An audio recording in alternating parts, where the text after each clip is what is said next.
Hello and welcome, I'm your CodeMonkey. In this lecture, we're going to learn about attributes. This is how you can add some extra information, some metadata to your code. Then you can read that metadata and do whatever you want with it. Okay, so let's learn about attributes.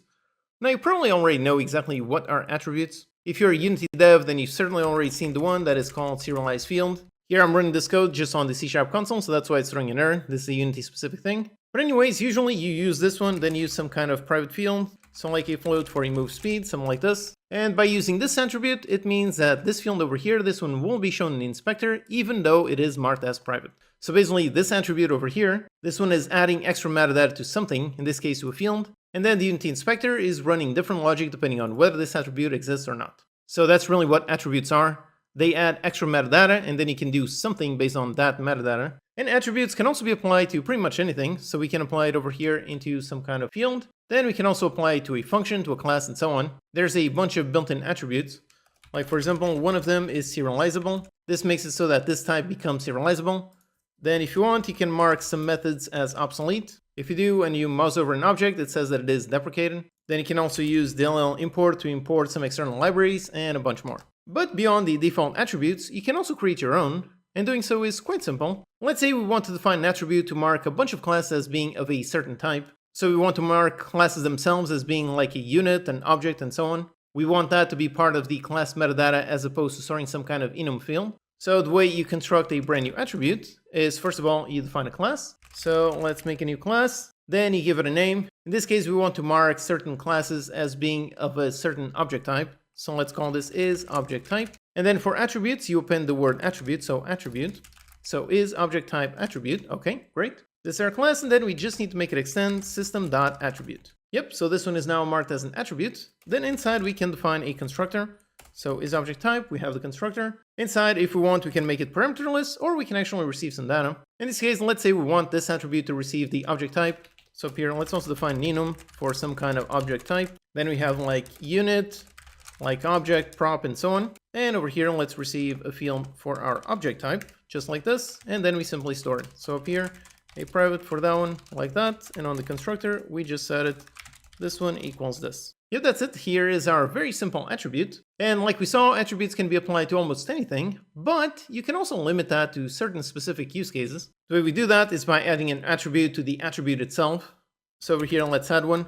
Let's add the one that is called attribute usage, this one right here. And if this one takes a parameter, we can see that it is valid on, and we can see we have all kinds of possible options. So we can make this attribute valid just on assemblies, modules, classes, structs, just on constructors, on any kind of method, fields, and so on. So you can really define where your attribute should be applied to. And also note on the values for all of these. So that one has a value of 1, that one has a value of 4, 32, 4096, 16, and so on. Note how they are all power of 2. So if you've seen the previous lecture on bitwise operators and bitmask, then you already know, yep, this is a bitmask. Each of these occupies a different bit. So because of that means we can also do all kinds of combinations. So for example, for this one, let's say we want to apply to classes or structs. So we can do class, and then we can do the bitwise OR. Again, important, it is not a Boolean OR. Nope, just one pipe, just a bitwise OR. So let's make it apply to classes or structs, meaning it works on either of those. And yep, that's really it. Now to apply to something, for example, let's make some kind of player class. So class, some kind of player. The player is meant to be a unit. So we can apply our attribute. We can use isObjectType. Note how we don't include the attribute, so just the name isObjectType. And then since we added the constructor, over here, let's put object type, and let's say this one is a unit. And yep, that is it. Although if we try adding this to, for example, over here to a function, if so, then we get this error. It is telling us this attribute is not valid on this declaration type. It is only valid on class or structs. So yep, just like this, we define a brand new attribute and we attach it to our custom class. So now the next step is for doing something with it. And the way that we run some logic and check for attributes is actually with reflection. Now I've already covered reflection in detail in a dedicated lecture. For example, for up here, let's try doing that. So let's do type of in order to get the type of our player class. Then from that one, we can call the function. We can get all of the custom attributes. So get custom attributes. And we can either get all of them, or we can look for a specific type. In this case, let's look for just of our custom one. So type of for the isObjectType attribute. So let's look for that one. And for inheritance, doesn't really matter. So let's put it on false. Yep. So now this one over here, like it says, it is going to return an array of object. The reason why it's an array of objects is because it's going to return potentially multiple attribute types, so they have different types. So up here, an object array for the attribute object array. And now you can cycle through this array and test if it is of that type. Now in this case, we already know it is going to have one of this type. So we can just grab the one on index 0 just for testing. Let's cast it onto our type. So is object type attribute. So we have our is object type attribute. And then with this object, we can grab whatever data we included inside of our attribute. So let's do a console.writeLine. Let's write line going to that one, and let's expose something to get the object type. So public object type, get the object type, and just return the object type. Okay, like this. And up here, let's call that one. And let's see, we are looking for the data inside the attribute on the player class. So this one should return unit. Let's see.